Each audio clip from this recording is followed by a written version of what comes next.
अस्सलाम वालेकुम। वालेकुम अस्सलाम। भाई गोट फार्म का नाम आपका? JS गोट फार्म, एड्रेस बताएंगे? बिडगास, मावली, उदयपुर, राजस्थान। कितने बकरों का लॉट है भाईजान ये सारा का सारा? ये 28 बकरों का लॉट है। हाँ जी। क्या दांतों में कितने हैं ये 4 से 6 दांत पे है। फॉर सेल के लिए सारे के सारे? जी, सभी सेल के लिए हैं। क्या रेट है इनका? इनका 470 रुपए पर केजी। पूरी पट्टी का? जी, पूरी पट्टी। अगर कोई मेरा भाई 5-10 नग 15 नग इसमें से छांट के लेना चाहे तो 490 हो जाएगा। 490 रुपए किलो हो जाएगा। जी। ऑल ओवर इंडिया ट्रांसपोर्ट है? जी, ऑल ओवर इंडिया ट्रांसपोर्ट है।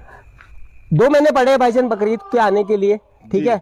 मैं आज टोकन देकर इन्हें और बकरीद के 10 दिन या 15 दिन पहले लेके जाऊं तो फैसिलिटी है आपके इधर? जी, बिल्कुल है।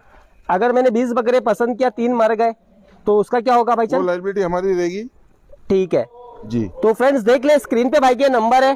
कोई भी मेरा भाई अगर इंटरेस्टेड है भाई को कॉल कर ले। 28 बकरों का लॉट है ये, है ना, 4 से 6 दांतों पर है। अल्लाह हाफिज।